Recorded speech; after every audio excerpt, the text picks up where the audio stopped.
Morning walks on the beach, postcard sunsets in the afternoon, and the sounds of waves lulling you to sleep.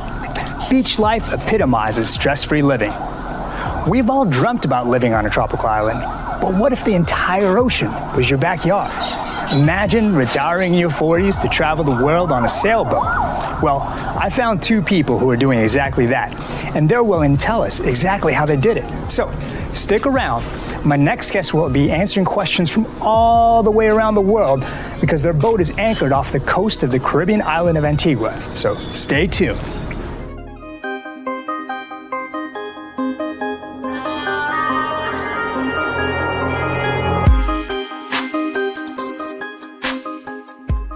Welcome to Nomadic FIRE's Expat Insights. I am Marco Sison.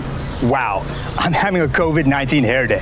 I've been on home quarantine for over 60 days, which means I haven't had a haircut in about 3 months. I haven't had this much gel in my hair since I was 13 years old. For those who don't personally know me or who haven't read about me through my blog, again, I'm Marco Sison. I started Nomadic FIRE, which is a website specifically built to help you reach financial independence. The FI part of FIRE, by living abroad in super affordable but amazing low-cost countries where you can live a better life at 70% less cost than the US. Now, I'm thankful, I'm thrilled about the life I live, but today I'm even more thrilled. The reason I'm super excited is this is the first video I'm making for Nomadic FIRE, my first one ever. But this is going to be the start of many I'll be doing because video is such a great way to show you what an amazing life is like living overseas. So before I get into this interview, make sure you subscribe to our YouTube channel and give this video a thumbs up to help others who are looking to upgrade their retirement. I've lived abroad and traveled to over 40 countries in the last 7 years. In 7 years, I haven't met anyone that has retired early to live life like my next two guests. Today, we have the opportunity of hearing from Captain Mike and his wife Jenn from Floats Our Boat. This husband and wife team retired at 46 to travel the world on a sailboat. They're both engineers, they're in their 40s, and they fired with a retirement nest egg of $3.3 million. They've given a full breakdown under the FIRE numbers, their allocation strategy, and their withdrawal strategy. For FIRE folks or anyone who wants to get into the financial nitty-gritty details, check out nomadicfire.com, Living on a Boat. And thank you, Mike and Jenn, for being open with your FIRE numbers. I know the audience out there can learn from your FIRE strategies and how you have made it to where you are today. But Mike, while you're here available to chat, I don't want to focus on the numbers. We can read about the numbers. I want to hear what retirement life traveling on the world on a sailboat is like. Is it like super tiny? Do you feel like you're living in a sardine can? Is there room to move around? Do you and Jenn feel like you're constantly bumping elbows? What's the living situation like? Our boat is a Pacific Seacraft 37, so 37 feet long. What does that mean for living space? We have about 125 square feet of usable living space, and that's about the same as a room in a home that's 10 foot by 13 feet. So imagine your bed, dining room, bathroom, kitchen, and all your storage space fitting into that one room. It's a little stretched out on the boat, but if I was to lay out from side to side, I could touch both ends. And then walking from one end of the boat to the other, bow to stern, probably have 25 feet of usable space up on the deck. If we really wanted to get away from each other, Jenn in the cockpit and me up on the foredeck, we'd be about 25 feet away. We have learned from experience that there is no real good space on our boat to do yoga. It's just a little too small. We can do simple poses like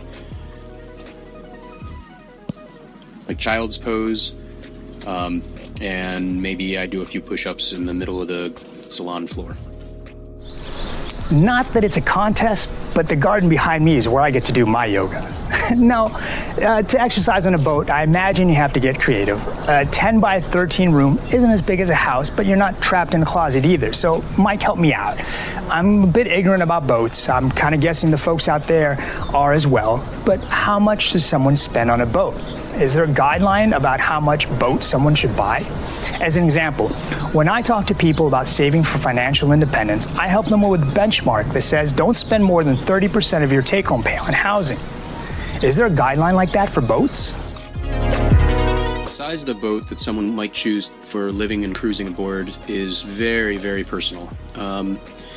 Things like certainly your budget would get involved and your familiarity with sailing. So if you've been sailing your whole life and you're comfortable, yeah, as a couple you might be able to manage a 55-foot monohull. For Jen and I, we thought something in the 40-foot range was a good size to shoot for, and that seems to be a pretty popular range with a lot of cruisers. There's no hard fast rule with respect to how much of your income you should spend on a boat, like there might be in land life, but there is a handy rule of thumb that says for every 10 feet of length, your maintenance costs double, and for every year, your maintenance costs will be roughly 10% of the boat's value. So we bought our boat for roughly $140,000. We plan roughly in our budget somewhere in the $12,000 to $14,000 annually for maintenance costs. And certainly on a year-to-year, that varies widely, but some years you're going to have a big surge in costs where you might have to replace sails or do some structural work. And other years it's quite minor, where all you do is put on some more bottom paint and splash the boat, which sounds simple and straightforward, but our bottom paint is $150 a gallon and is pretty toxic, so we pay someone that has all the appropriate safety gear to do it for us, and it usually runs about $1,000 just to get the bottom paint. Now, that's just for the price of a boat. What about other expenses? What do you spend on that people like me who live on land don't? And actually, vice versa as well. Can you actually save money living on a boat? So once you've decided which boat your budget allows based on the 10% annual maintenance costs plus the cost of the boat initially, then you're looking at discretionary spending.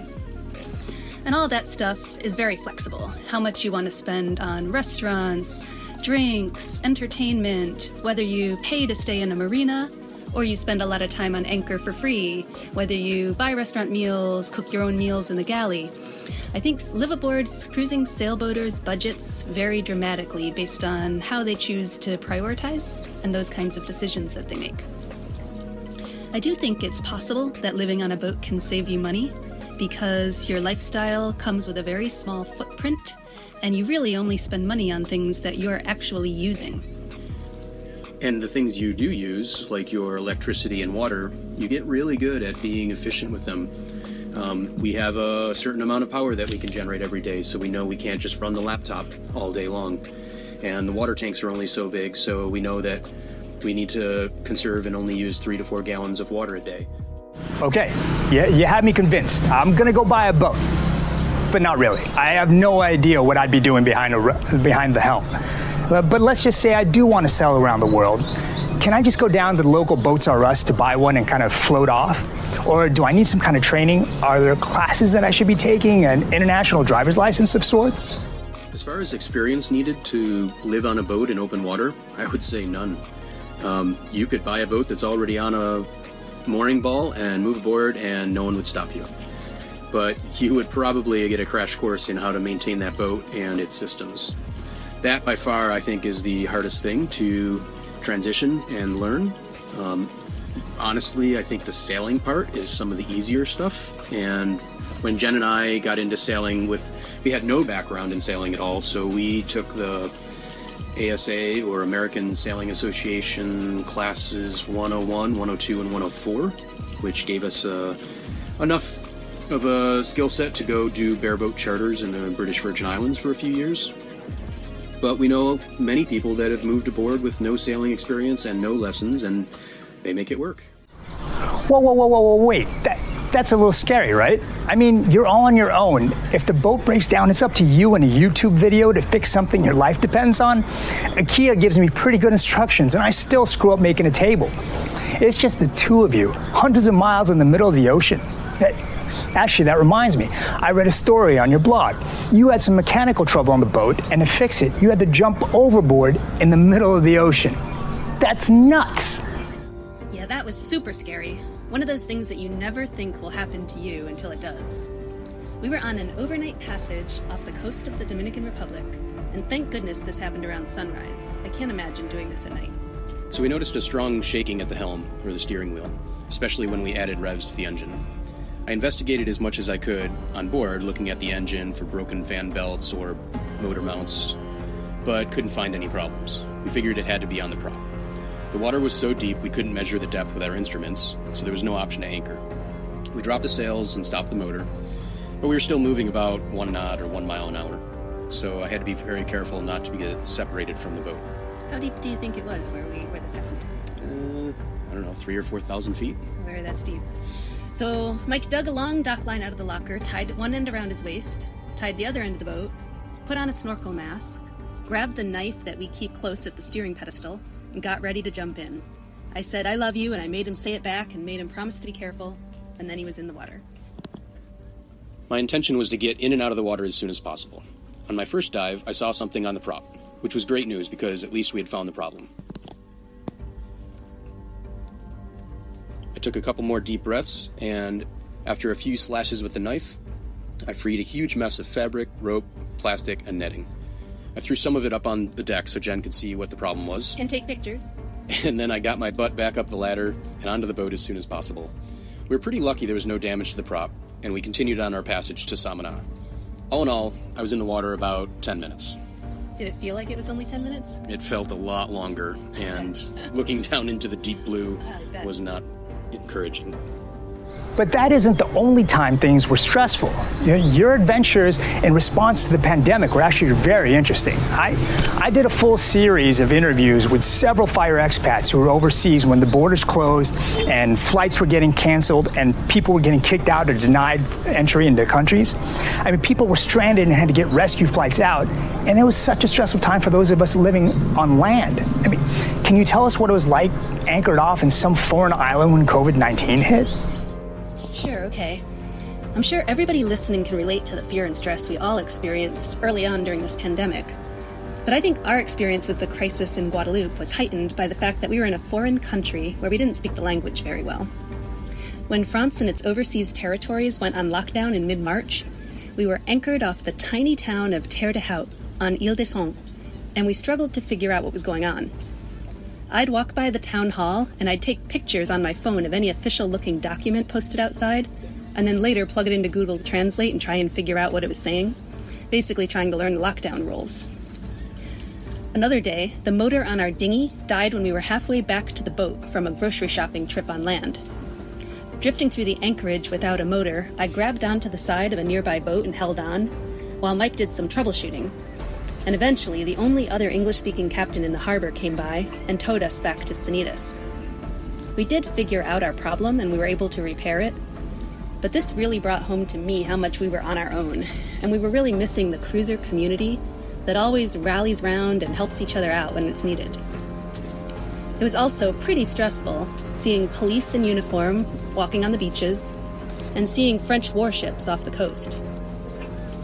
I belonged to several Facebook groups for sailors, and one group at the time was posting updates twice a day on the border closures and the immigration rules in the Caribbean.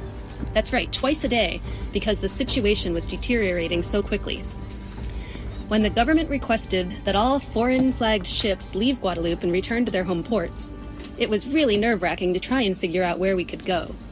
And a very real possibility that borders would close in our destination country while we were sailing there. So that's why we chose a pretty sporty weather window to sail from Guadeloupe to Antigua, where we successfully cleared into the country just 2 days before Antigua closed their borders to incoming visitors, yachts, and planes. Phew, it was a relief to get back there, be settled for a while. I read about that sporty weather you ran into between Guadeloupe and Antigua. I mean, the seas were rough enough that Jen ended up feeding fish. I personally get terrible motion sickness. I'm actually not allowed to dance because kind of moving that much makes me seasick.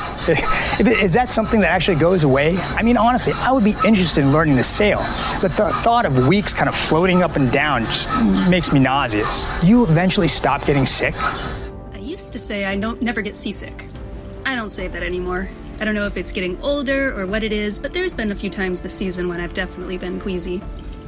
Thankfully, I can say I still don't get seasick, but it's very personal, and we know a lot of cruisers that either can say they've never been sick, or people that cruise and get sick every time they head out for the next island. I think some people do get used to it over time, and there's a whole bunch of methods out there now to help prevent and mitigate seasickness, especially once you're outside the U.S. There's some medicine called Stugeron that people swear by, that in the Caribbean you can get up over the counter in a pharmacy, that is really supposed to be beneficial. So I would say if this is a concern of yours, push your comfort level. Go spend a few days on a boat. See if you get over it after a few days. Certainly do that before you make a big commitment and go and buy a boat. Captain Mike, Jen, thank you both for taking the time to chat with us. It's been a fantastic talk. The people listening and watching out there, I'm sure have absolutely learned a lot. And I hope you guys stay safe and sane aboard the Sanitas. But Mike, one last thing. You're the captain of a boat that happens to be in the Caribbean. Can you make like a pirate noise for me? Can you give me like a goodbye, arg, mateys? It's been great talking to you, Marco, and fun getting to know each other. Thanks again for featuring us on your super informative blog. We hope this exchange has inspired a few of your followers to untie the lines and pursue fire on the high seas. So from Mike and Jenn on Sailing Vessel Sanitas, here's a traditional Royal Navy toast to you and your followers. To the wind that blows, the ship that goes, and the lass who loved a sailor. Arr!